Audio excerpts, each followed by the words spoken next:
Mr. President, First Lady, my wife and I are most grateful to you for your generous hospitality as the United States celebrates this very special anniversary year of the Declaration of Independence. And may I also just start by paying tribute to your own courage and steadfastness, as well as to your security services, for their swift actions on Saturday evening in preventing further injury. My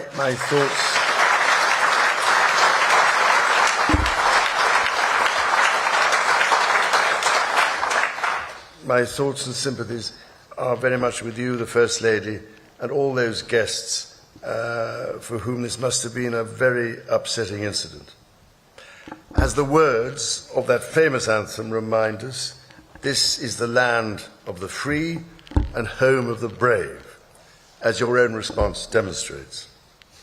What used to be called in the last war in the United Kingdom, keep calm and carry on.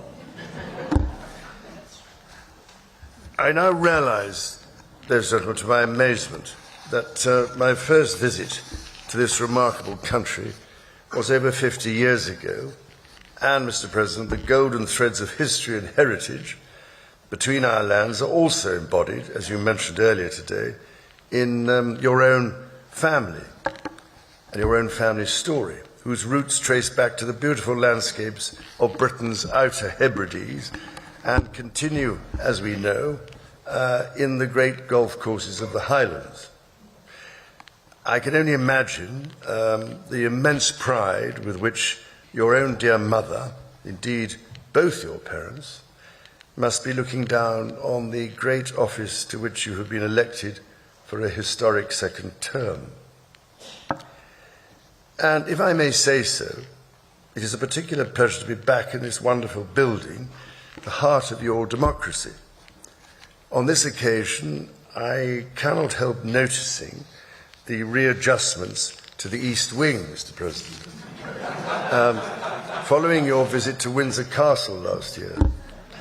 And I'm sorry to say that we British, of course, made our own small attempt at real estate redevelopment of the White House in 1814.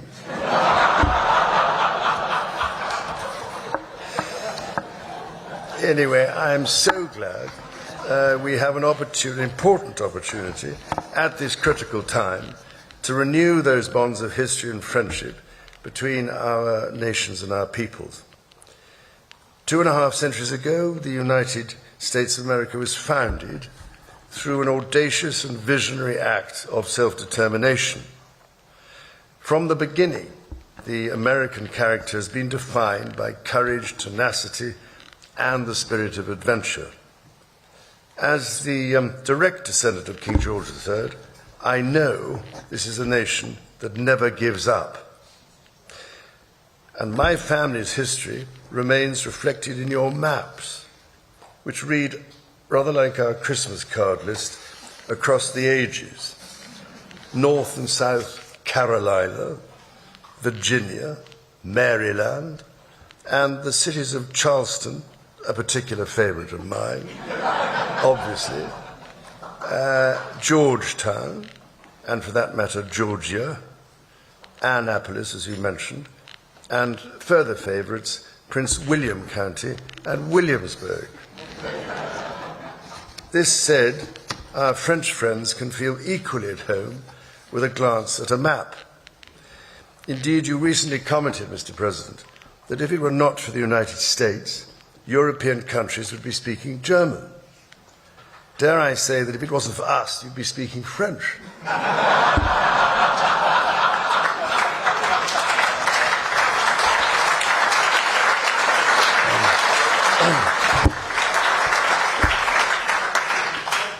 Of course, we both love our French cousins greatly, and we three estates are not only bound by our shared values, but by a profound belief that together we are more than the sum of our parts.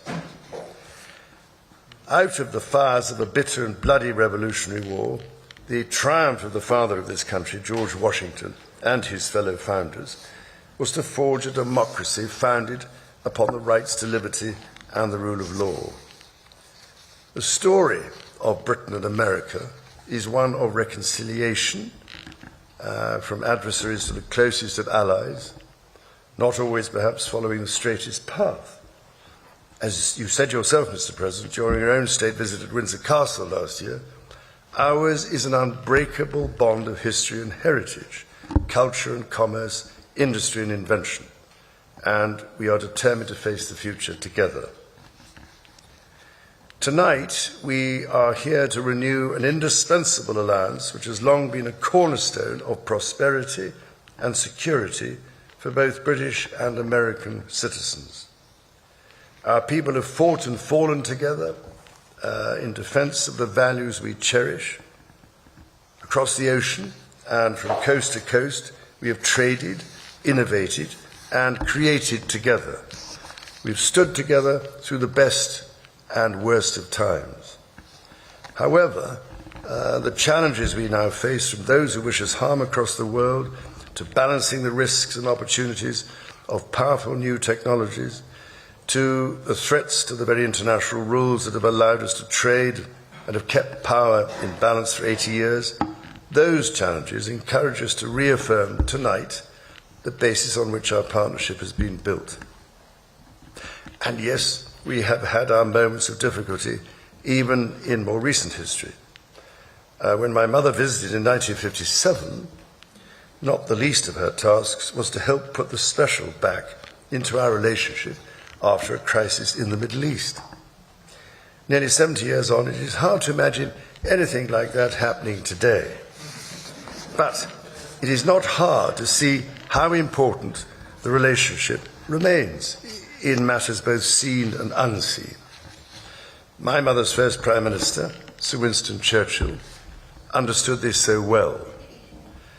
But then he himself was half American, a tradition of shared transatlantic heritage, which I am pleased to say is alive and well in the White House today. Indeed, such was the closeness that Sir Winston, while staying here in the White House, in those rooms you showed us upstairs, emerged naked from the bathtub to discover the door opening as President Roosevelt came in for a chat. With rapier wit, the President cast aside any embarrassment by declaring that the Prime Minister has nothing to conceal from the President of the United States. This warmth came after testing times between our leaders in the early 1940s. The kinship and friendship of many centuries provided great reassurance to my late grandfather, King George VI, as it did to my late mother. It means every bit as much to me. Of course, my late mother knew fewer than 13 serving presidents, thankfully all of them fully clothed.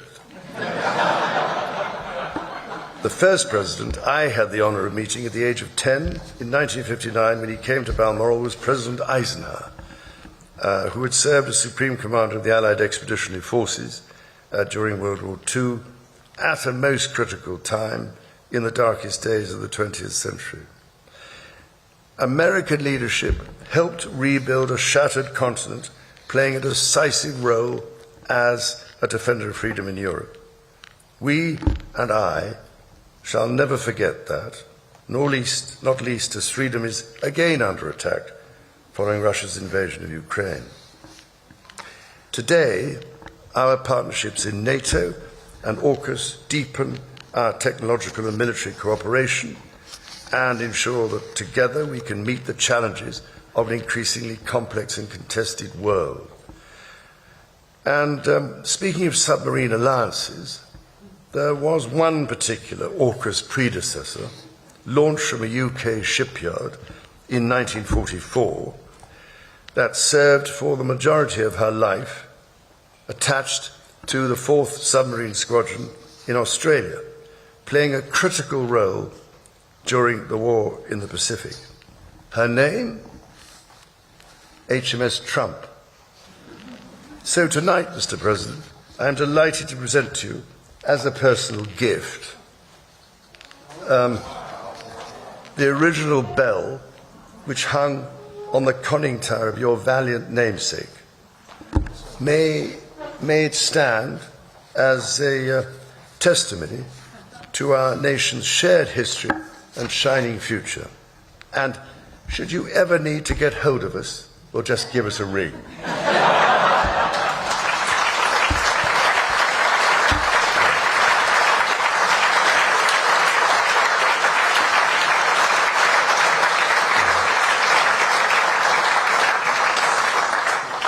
For 250 years, the ingenuity and imagination of the people of the United States have been an inspiration to the world.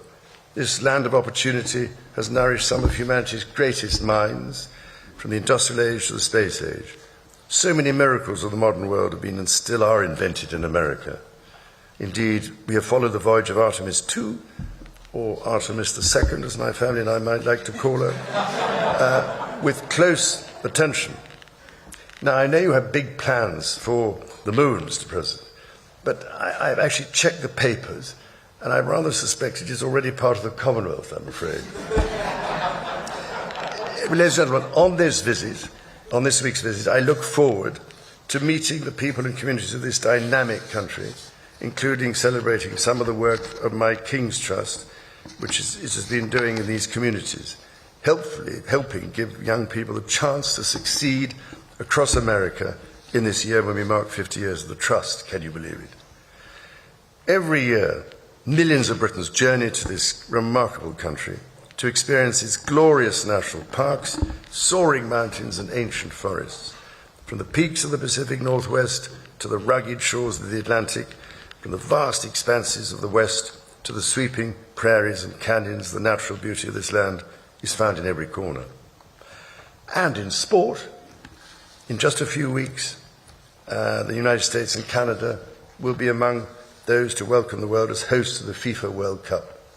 So in one sense, Mr. President, as heads of state, we are joint hosts.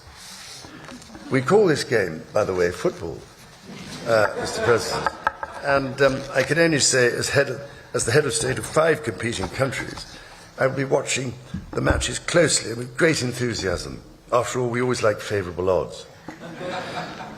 So this city, Washington, D.C., is the home of more Shakespeare folios than anywhere in the world. 82 copies are carefully preserved and shared at the Folger Library. And at this time, when the search for peace in the world is more critical than ever, I can only turn to Shakespeare's genius to remind us of the plea for peace spoken by the Duke of Burgundy at the conclusion of Henry V. My speech entreats that I may know why gentle peace should not bless us with her former qualities. Thank you, Mr. President and Mrs. Trump, for your splendid dinner this evening, which, may I say, is a very considerable improvement on the Boston Tea Party. So, whether your cup contains tea, wine, Scotch whisky, bourbon, or even cola, let us raise our glasses and voices as we toast the past, the present, and the future, thank you, of our 2 proud and allied nations. To the United States and the United Kingdom, God bless both our countries. Thank you very much. Thank you. As your great job. That's so beautiful. That's really